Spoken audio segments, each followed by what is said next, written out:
देखिए, आज हम बात कर रहे हैं। एक रैंडम कोई चार्ट लेंगे। ठीक है। उसको रेक्टिफाई करने की जरूरत नहीं है, क्योंकि हम यहाँ पे जो प्रोसीजर है, how to predict an event, तो केवल प्रोसीजर के बारे में वन बाय वन सीखेंगे कि कैसे किसी भी इवेंट को प्रिडिक्ट करने के लिए आपको इन्वॉल्वमेंट और कमिटमेंट चेक करना है पहले प्लैनेट्स का। है ना, वी हैव 9 प्लैनेट्स। उनकी इन्वॉल्वमेंट कमिटमेंट चेक करके हम बाइफरकेट कर लेंगे फेवरेबल और अनफेवरेबल प्लैनेट में।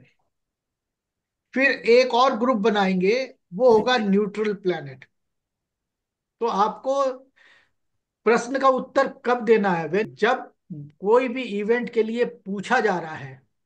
If someone is asking for any event, start calculating from that point of time कि नेक्स्ट में कब दशा फेवरेबल होती है। आपको प्रिडिक्ट वहां से करना है। तो आज एक सिंपल सा वो लेते हैं, जो कि बहुत पॉपुलर क्वेश्चन है, वो है मैरिज। तो कैसे मैरिज निकालेंगे, आपको आज ये बता देंगे, how to predict marriage event, single chart से भी और डबल चार्ट से, यानी कि ग्रूम्स एंड ब्राइड दोनों के चार्ट को मिला के हाउ यू विल फाइंड कि दोनों की शादी होगी कि नहीं होगी, बोथ विल गेट मैरिड और नॉट।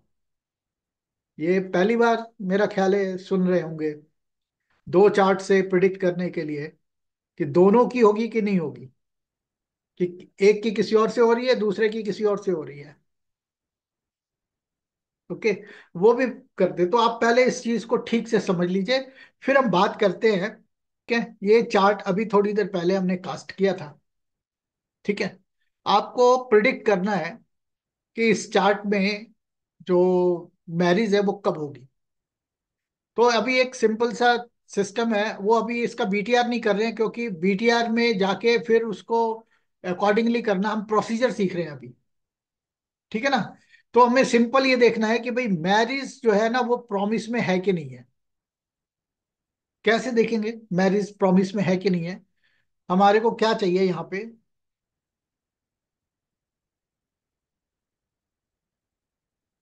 फर्स्ट हाउस सब sub lord and seventh house सब सब लॉर्ड, प्रॉमिस रीड करने के लिए। तो फर्स्ट हाउस सब sub Lord involve primary house, seventh, and supportive house 5 and 11. 5 is love and care, 11 is fulfillment and desire. फिर we have nothing to do with this cuspal position 1, 3, 4, 8, 9, 10, etc. Involvement level पे only we consider primary or supportive cuspal position. Then followed by the sublord.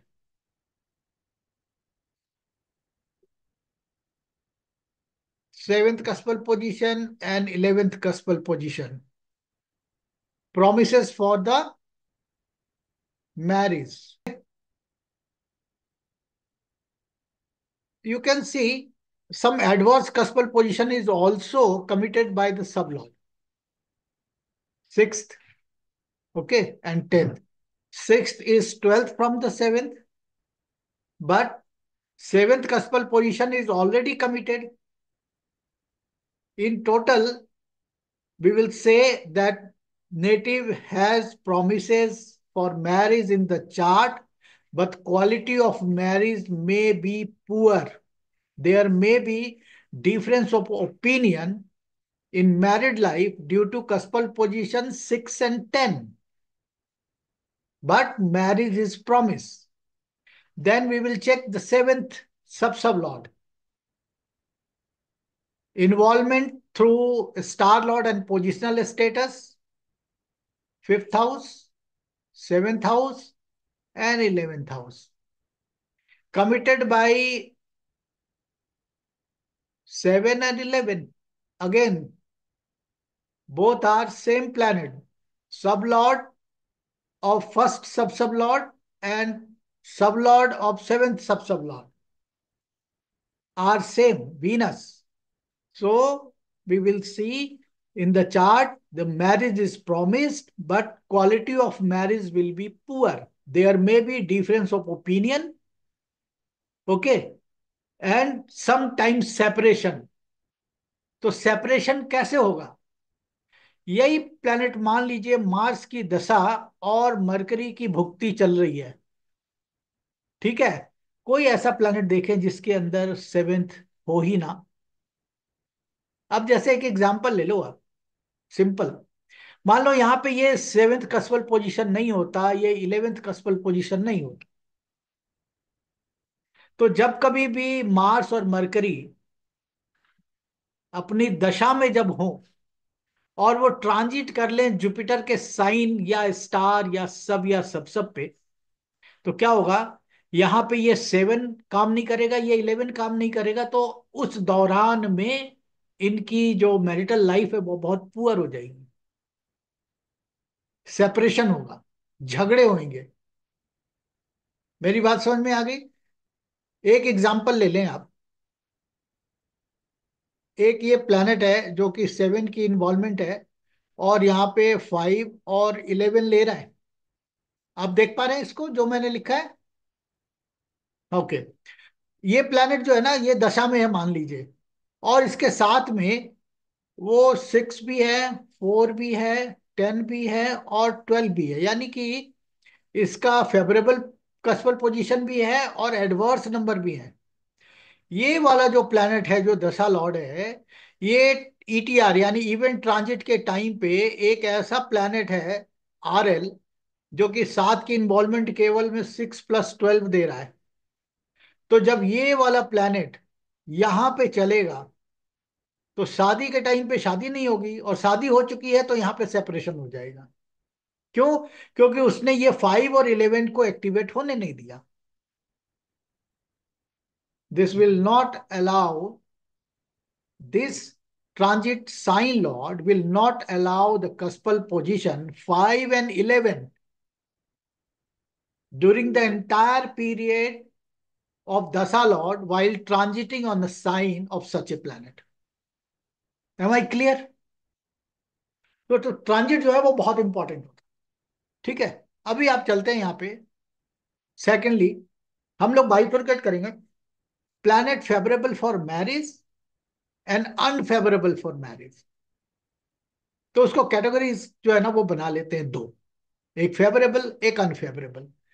तो यहां पे हम लेते हैं favourable, यहां पे लेते हैं अनफेवरेबल। अब आप यहां पे देखो, स्टार सोर्स में ना तो कोई प्राइमरी कस्पल पोजीशन है और ना ही कोई सपोर्टिव कस्पल पोजीशन है, ठीक है ना। तो ये टू ऐसे कन्वर्ट होगा, सिक्स ऐसे कन्वर्ट होगा, तो हमें तो सोर्स के अंदर कोई ना कोई फेवरेबल चाहिए। तो ऐसा प्लैनेट जो है ना वो मैरिज को नहीं दे पाएगा, तो क्या लिखेंगे? Sun is not able to give marriage during its dasha period. Okay. Then again moon, moon is also unfavorable for marriage. Then we will then we will take Mars. Mars have fifth cuspal position, seventh and 11th, followed by 7 and 11. It means Mars is favorable for marriage. तो यहाँ पे हम लिख देंगे Mars. Okay.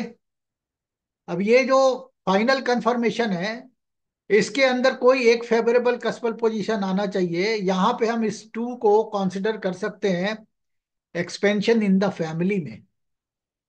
ये जो one है ये सेल्फ एफर्ट है, ठीक है। तो ये आपने मार्स को यहाँ पे फेवरेबल देख लिया। Mercury fifth, seventh and eleventh followed by 7 and 11, तो Mercury is favourable for marriage. Then Jupiter, again Jupiter involved in 2, 6, 10 and 12. Jupiter is unfavorable. During Sun, Moon and Jupiter, marriage event will not take place. Okay. Then Venus 5, 7 and 11 followed by 11. In final confirmation, this is 2. We can consider as expansion in the family. But as per Cuspal interlink theory, if the sublord and subsublord have some unfavorable cuspal position, then marriage will, यहाँ पे चूंकि 11 आया हुआ है तो हम इसको consider कर लेंगे। अब ये है कि वीनस की दशा के अंदर मैरिज तो हो सकती है, बट कंडीशन क्या है कि ये जब मैरिज के दौरान इसका पीरियड जो वीनस का चले, तो Venus should transit such a sign which allow the marriage if 7, 5 or 11 does not commit in 6. In suppose RL of Venus at the time of transit involved in 7th and committed only and only in 5th and 11th without 6, then Venus can work over here. तो यहां पे हम इसको क्या करेंगे, star बना लेंगे। यहाँ पे वीनस में स्टार एक लगा लीजिए ताकि आपको आइडिया लगे कि यहाँ कुछ कंडीशन लगाना है हमारे को। उसके बाद लेते हैं सैटर्न को। सैटर्न की involvement 5th and 7th, 7 and 11, ठीक है, 2। तो यहाँ पे हम क्या करेंगे, Saturn is favourable for marriage. Then Rahu, Rahu involve in 7 and 11, 7 and 11 and 7 and 11। So Rahu is also favorable for marriage. Then Ketu, involvement in supportive cusp, committed in 7 and 11. Then we will consider Ketu is favorable for marriage. तो दो बात यहाँ पे बिल्कुल clear हो गई है। Clear क्या हुआ कि marriage can take place only during Mars, Mercury, Venus, Saturn, Rahu and Ketu dasha period. During Sun, Moon, and Jupiter, marriage will not take a place. As simple as. और ये जो दशा लॉर्ड्स हैं, at the time of event, Mars, Mercury, Venus, Saturn, Rahu, and Ketu may be in dasa, and all these planets must transit in either Mars, Venus, Mercury, Saturn, Rahu, and Ketu. Rahu Ketu does not have does not own any sign. So these planets must be in a sign, star, sub and sub-sub, Mars, Venus, Mercury, Saturn, Rahu and Ketu. एक भी planet दशा Lord इस सन, moon and Jupiter के sign में, star में और सब में ट्रांजिट करेंगे, मैरिज नहीं हो पाएगी। तो हम क्या करेंगे, टाइम को आगे निकालेंगे। This is the simple way to fix the marriage timing. ये बहुत आसान है। तो आपके दिमाग में जब आप प्रिडिक्ट करो तो दो चीजें रखना कि भाई फेवरेबल कौन है, अनफेवरेबल कौन है। तो जब आप ट्रांजिट में ले रहे हो तो केवल ये देखो कि कहीं पे सन, मून और जुपिटर तो नहीं आ रहा। आ रहा है तो वो टाइम को आगे निकालते जाओ जब तक कि दशा लॉर्ड उसके साइन से या उसके स्टार से, उसके सब से और उसके सब से आगे फॉरवर्ड होके निकल नहीं जाता। जब तक कोई ऐसा साइन, स्टार, सब और सब नहीं आ जाए तब तक। अब उसको कैसे लेंगे ये ट्रांजिट के अंदर देख लेते हैं।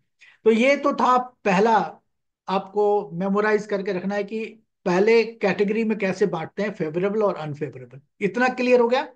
अब आगे चलते हैं। यहाँ पे मैरिज कब होगी, इसका तो बर्थ जो है ना अभी का है, 2025 का 29 ऑफ जैन 2025। तो क्या होगा कि अगर इसकी मैरिज होनी भी है तो इसमें 18 ईयर्स, सॉरी अगर मेल है तो 21 ईयर्स प्लस करना पड़ेगा मिनिमम। तो 46 का पीरियड आ जाएगा, 2046। अब क्या होता है हमारे, अगर आप सिटीज के अंदर देखो, मेट्रोपॉलिटन सिटीज के अंदर देखो, तो मैरिज आदमी तब करता है जब वो कमाने लग जाए अच्छा। थोड़ा मैच्योर हो जाए, तब मैरिज होती है ना। तो आपको प्रिडिक्ट करने के लिए मैं 2 पॉइंट देता हूं, आपको क्या दिमाग में रखना है। कई बारी क्या होता है, आपने दशा तो फिक्स कर ली, आपने सारा चीज देख लिया, लेकिन जब मैरिज होती है तो उसके जो बाद या उसके पहले जो इवेंट होना चाहिए, आप उसका ध्यान नहीं करते, क्या क्या हो सकता है। तो आपने कभी देखा है डायरेक्ट मैरिज हो गई, पहले क्या होता है, इंगेजमेंट होती है, रिंग सेरेमनी, है ना। उसके बाद क्या है, फिजिकल रिलेशन होते हैं। आपको अगर इन चीज को नहीं पकड़ में आया आपके, तो आपका जो मैरिज का जो प्रिडिक्शन है वो फेल हो सकता है।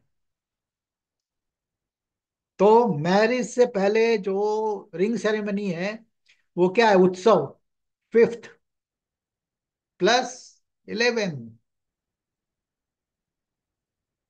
है ना। इसमें 7th हाउस भी आएगा,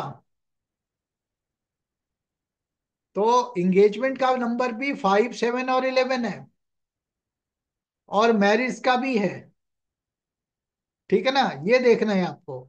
और मैरिज होती है, उसके बाद दशाओं के अंदर जो है ना, ये 7th जो है ये सेक्सुअल इंटरकोर्स है, और 12th हाउस जो है वो बेड प्लेजर है। अगर इस वाले कस्पल पोजीशन की इन्वॉल्वमेंट और कमिटमेंट नहीं दिखाई दे रही है, तो जो मैरिज का पीरियड आपने प्रिडिक्ट किया है वो गलत हो सकता है। ये आप बहुत ध्यान से इस चीज को समझ लेना, ठीक है ना। तो सबसे पहले हम इधर नहीं जाके मैरिज वाला टाइम जो है ना वो प्रिडिक्ट करना देखते हैं कि कैसे ये प्रिडिक्ट हो सकता है। तो सबसे पहले क्या करेंगे, 2046 में दशा देख लेते हैं। आपने ओके। कर दिया। तो दो तरीके से आपको देखना है कि कोई भी इवेंट आप ले रहे हो, आप परचेज और सेल प्रॉपर्टी का ले रहे हो, लिटिगेशन का ले रहे हो, आप चाइल्ड बर्थ का ले रहे हो, फॉरेन टूर का ले रहे हो, एजुकेशन का ले रहे हो, तो जो प्राइमरी और सपोर्टिव हाउस होते हैं along with the first कस्पल position, आप उसके अंदर को रूलिंग प्लैनेट को नोट डाउन कर लो, ठीक है ना।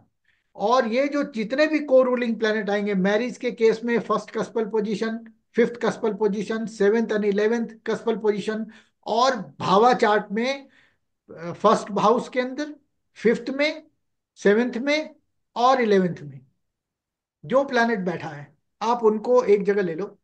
फिर आप देखो ऐसा कौन सा प्लैनेट है जिसका स्टार लॉर्ड और सब लॉर्ड 7th हाउस का सब सब लॉर्ड है, या 7th हाउस का वर्चुअल सब सब लॉर्ड, उसको आप मार्क कर लो,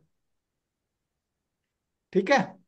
दूसरे कैटेगरी में क्या बोला, कि कोई भी प्लैनेट हो, किसी भी हाउस का सब सब लॉर्ड हो, या ना भी हो किसी हाउस का सब sub Lord, any planet, it's a star Lord and सब Lord if the star and sub lord is the 7th house sub lord or virtual sub lord of the 7th house, during that planet's dasa period event may take place, provided transit agree, interplay of sun and moon agree, and progression allow।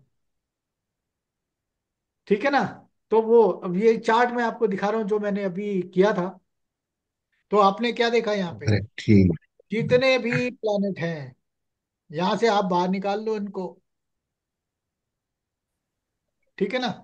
कौन सा planet है, तो first कस्पल position, तो क्या लिखेंगे यहाँ पे, sun, Ketu, Saturn and Mars, sun, Ketu, Saturn and Mars, ठीक है। और 5th कस्पल पोजीशन में जुपिटर, केतु, मरकरी, जुपिटर। अब यहाँ पे देखो आप, आपको जो चयन करना है वो को ruling planet, Sun, Ketu, Saturn and Mars, और 5th में आ रहा है जुपिटर, ऑलरेडी लिख दिया, केतु ऑलरेडी लिख दिया, मरकरी ऑलरेडी लिख दिया, 7th में है सैटर्न, राहु, राहु ले लिया। उसके बाद 11th में mercury, Rahu, Saturn and Venus, तो यहाँ पे वीनस लिख देते हैं। अब आपने यहाँ पे देखा था कि जो आपका जुपिटर है वो मैरिज को दे नहीं पा रहा है, ठीक है ना, मैरिज को दे नहीं पा रहा है। तो सन और मून ये मैरिज नहीं दे पा रहे थे, सन और मून यहाँ पे है ही नहीं, ठीक है ना। तो ये तो पहले ही बाहर हो गए। अब हम क्या करेंगे, इनकी कोई बात नहीं कर रहे, सन को हटा देते हैं और जुपिटर को हटा देते हैं। कितने प्लैनेट मिले, ये। इसके साथ में एक वीनस यहाँ बैठा हुआ है, virtual sub sub Lord. Saturn है और राहु है, ये ऑलरेडी लिखा हुआ है हमने, सैटर्न है, वीनस है और राहु है।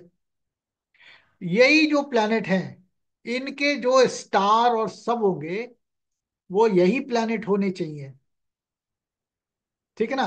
तो सेवेंथ हाउस का जो सब लॉर्ड है वो कौन है, मरकरी। और सेवेंथ हाउस के अंदर बैठे हुए ये तीन प्लैनेट हैं, ठीक है जी। ये आप देख लो। तो कैसे करेंगे, हम सबसे पहले ढूंढेंगे कि मरकरी किसका स्टार लॉर्ड है।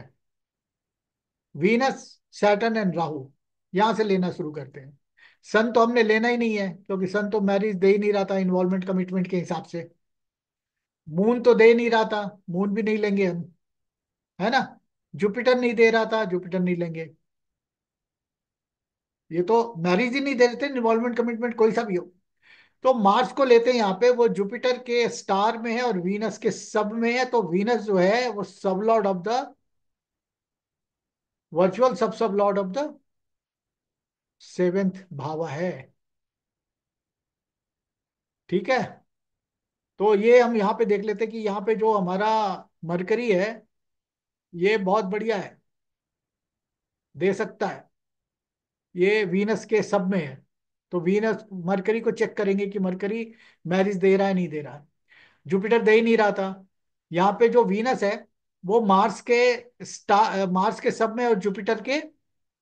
तो ये क्या हुआ, इनमें से ये कोई प्लैनेट नहीं है सेवेंथ हाउस का, ना तो सब लॉर्ड है ना ही वर्चुअल सब लॉर्ड है ना। है यहाँ पे, नहीं है। यहाँ पे है, नहीं है। तो ये थोड़ा सा वीक है। उसके बाद लेते हैं सैटर्न को। जुपिटर और सैटर्न है, यहाँ पे जो सैटर्न है वो खुद virtual sub sub lord of the seventh है, लेकिन इसको पोजिशनल स्टेटस नहीं है। तो यहाँ पे ये सेवेंथ हाउस आएगा नहीं। लेकिन चूंकि वो वर्चुअल सब लॉर्ड है, इसीलिए अगर उसकी इन्वॉल्वमेंट और कमिटमेंट आ रही है तो हम उसको कंसिडर करेंगे। फिर यहाँ पे राहु को लेते हैं, सैटर्न, सैटर्न और वीनस में है। ये राहु बहुत स्ट्रांगली दे रहा है, क्यों, क्योंकि दोनों ही प्लैनेट जो है ना वो virtual sub lord of the seventh है। फिर केतु को लेते हैं, फिर वो सैटर्न के सब में है। अब सैटर्न के सब में होने की वजह से क्या हुआ, ये रिप्रेजेंट किसको कर रहा है, मरकरी को और सन को। तो मरकरी जो है वो यहाँ पे सेवेंथ हाउस का ही सब लॉर्ड है। तो केतु को ले लेंगे, तो कितने प्लैनेट ऐसे लगे हमारे को कि बहुत स्ट्रांग है। तो ये हम सभी को कंसिडर कर लेते हैं यहाँ पे, ठीक है। इन्हीं की दशाओं में आएंगे। अब बहुत आपको पेशेंसली इस चीज को देखना है, Ketu, Saturn, Mars, mercury, Rahu, Venus. अब इसको बहुत पेशेंसली जो है ना वो आपको देखना है। कैसे देखेंगे, ये आप देखो। तो मैरिजेबल एज क्या होगी उसकी, 2046 के बाद। 2046 कब आ रहा है,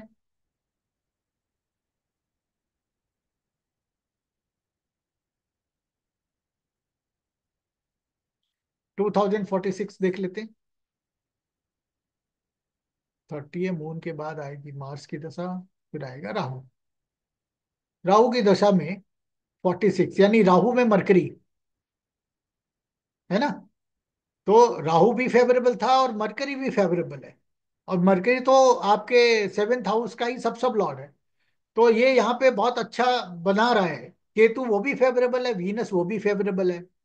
तो कहता 51, यानी कि ये जो 4 अप्रैल 2045 टू 10 नवंबर 2051 के बीच में मैरिज के लिए सारे के सारे जो है ना वो प्लेनेट फेवरेबल है, भुक्ति लॉर्ड। तो एक भुक्ति में तो सभी का अंतर आएगा, है ना। तो यहां से हम क्या करेंगे, 4 4 49, ये हम चेक करते हैं। तो सबसे पहले क्या करेंगे, ये हम ट्रांजिट चार्ट ओपन करते हैं यहां से।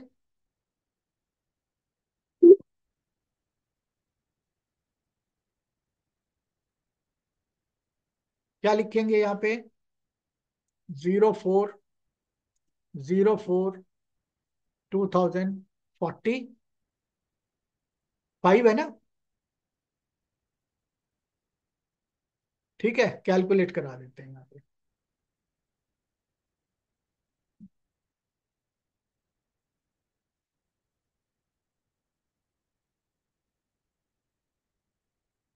ठीक है, मरकरी अब यहाँ पे मिल गया सारा। हमारे को क्या करना है, तीन ऐसे प्लेनेट हैं जिनको हम ये देखेंगे कि जो दशा लॉर्ड हैं उनमें नहीं आए, और साथ ही वो ट्रांजिट भी ना करें उनके ऊपर। तो यहाँ पे लेते हैं राहु को।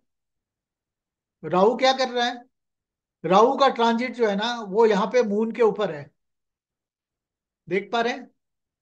इसको निकालना पड़ेगा सबसे पहले दशा लॉर्ड को मून से, क्योंकि मून तो मैरिज दे नहीं रहा है। तो क्या करेंगे, ट्रांजिट बाय यहाँ पे हम ले लेते हैं वीकली, क्योंकि ये स्लो प्लैनेट है। तो यहां से क्या करेंगे, फॉरवर्ड करेंगे आगे।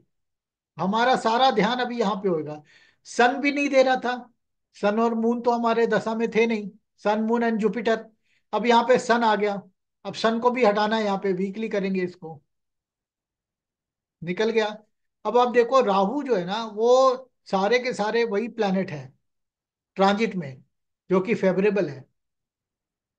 तो आपने यहाँ चेक कर लिया, राहु की दशा चल रही है, तो राहु कहता है भाई कि 2 मई 2045 में राहु की जो ट्रांजिट है वो ऐसे साइन स्टार सब और सब पे है जो कि डिनाई नहीं कर रहे हैं मैरिज को।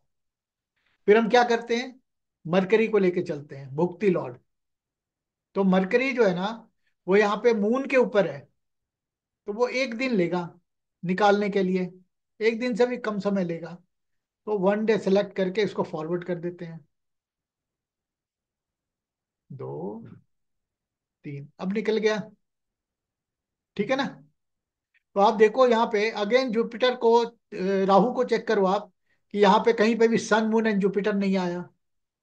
फिर मरकरी को देखते हैं, यहाँ पे कहीं पे भी सन मून एंड जुपिटर नहीं आया, यानी कि ये यहाँ तक सारा क्लियर है। अब हम लेते हैं वीनस को। तो वीनस जो है ना वो यहाँ पे सन के ऊपर आया हुआ है। तो जब तक यहाँ से सन नहीं निकल जाता तब तक जो है ना वो वीनस अलाउ नहीं कर रहा है इसको सन। तो क्या करेंगे, फॉरवर्ड करेंगे।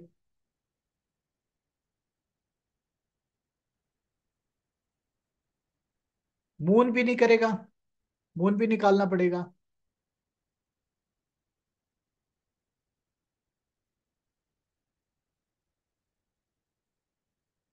निकल गया। अब दोबारा से राहु को चेक कीजिए, क्या राहु के अंदर कोई ऐसा तो नहीं आ गया। तो यहाँ पे ना तो सन है, नो मून, नो जुपिटर, यानी कि राहु का ट्रांजिट बिल्कुल ओके है। मरकरी को लेते हैं। मरकरी के अंदर अभी भी यहाँ पे सन आया हुआ है, सन को बाहर निकालिए।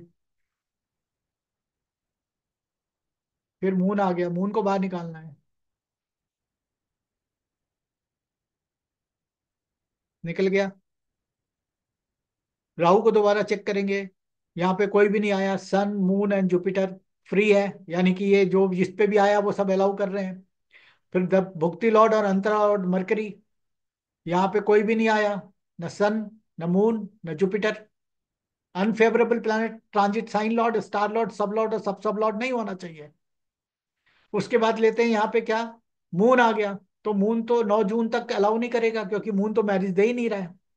तो 9 जून तक इसको हम हटा देते हैं।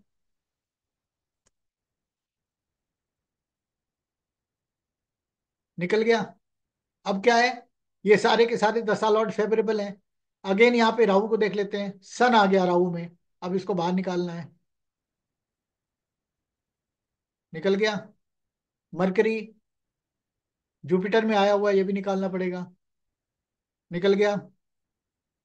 मार्स मून में है, तो मून तो मैरिज दे नहीं रहा है, तो मार्स को निकालना है मून से। फॉरवर्ड करते जाएंगे।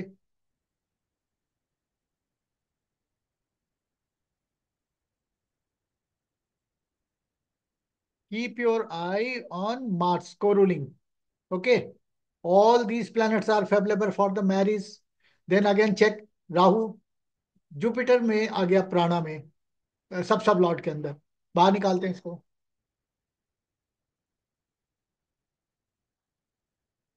तो राहु, कहीं पे भी कोई सन नहीं है, मून नहीं है, राहु जुपिटर नहीं है, राहु क्लियर है।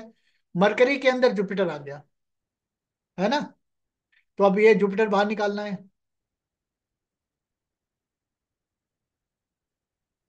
मरकरी में जुपिटर बाहर निकल गया। फिर ये मून मून के साइन में आ गया, मरकरी बाहर निकालते हैं इसको।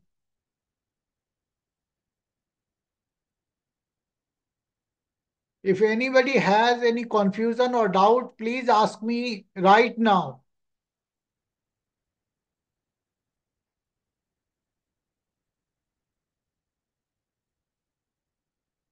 This is the only procedure you can fix any event.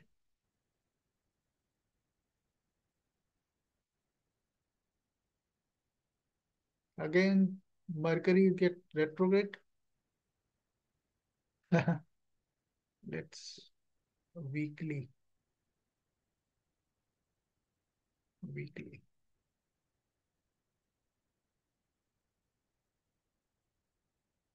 Now Mercury in Leo. Again, we have to,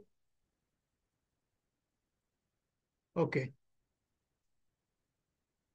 Mercury in Sun star.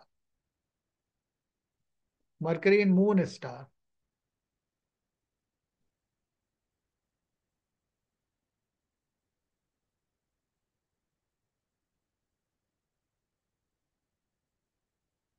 Again, Sun,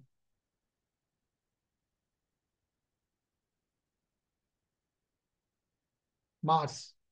Now see, Mercury is free from Sun, Moon, and Jupiter. Again, we will check Rahu.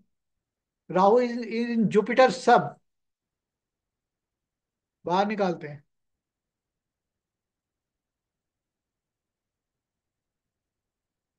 Okay, Jupiter is free from Rahu, sun, moon and Jupiter.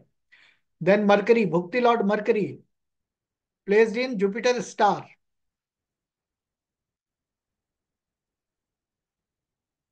Free.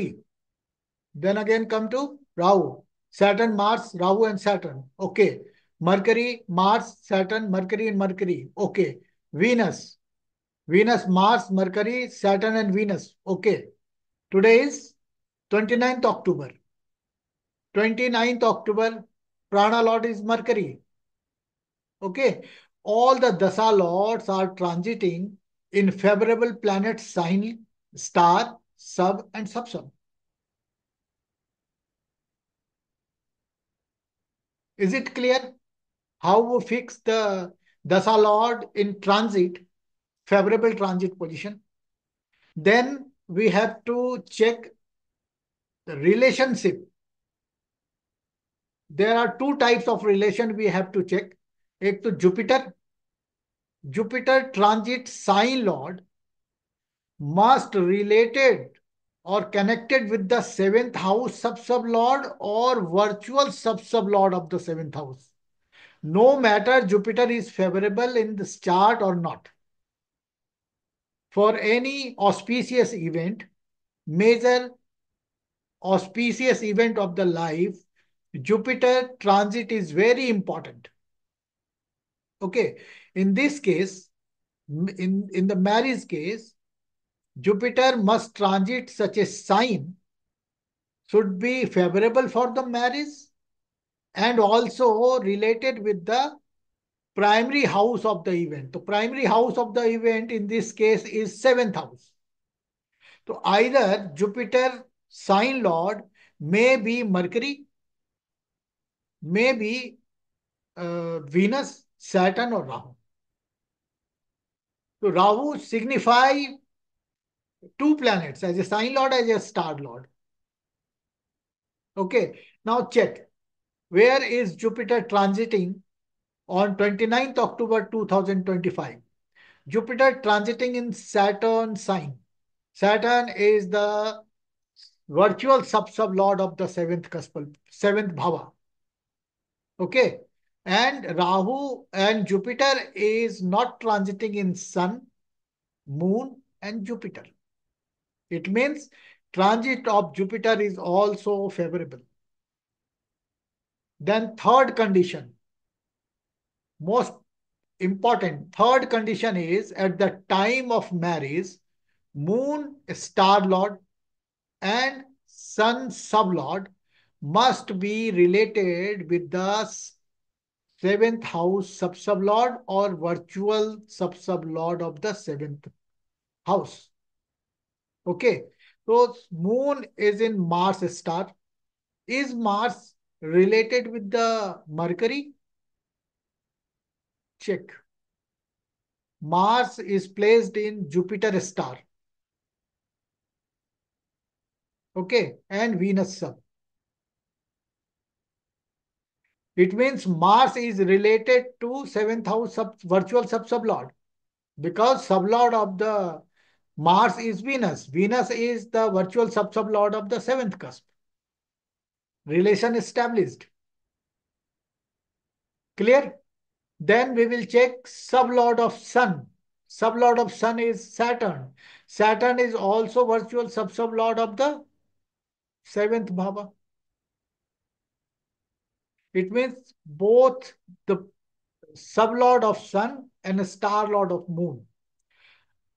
One sublord of Sun remain for 24 hours, and Moon star lord is also remain for 124 hours.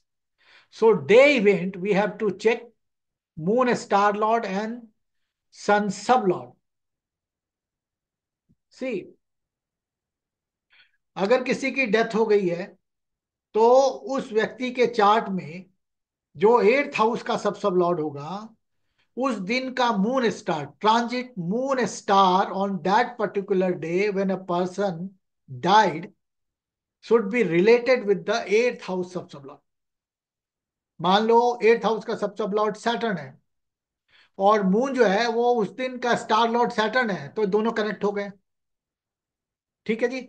तो आपने देख लिया कि ये जो दिन है कौन सा, 29 October 2045 is favorable for marriage. Is it okay? आसानी से समझ में आ गया. और यही एक प्रोसीजर ऐसा है जो चाइल्ड बर्थ में भी आप ले रहे हो. तो चाइल्ड बर्थ में क्या है, 2, 5 and 11. तो 2 second कस्पल position, fifth कस्पल position and 11th कस्पल position के को रूलिंग प्लैनेट को आप निकाल लो. है ना. सेकंड के कस्पल पोजीशन, फिफ्थ के कस्पल पोजीशन, 11th के कस्पल पोजीशन, इनको आप बाहर निकाल लो.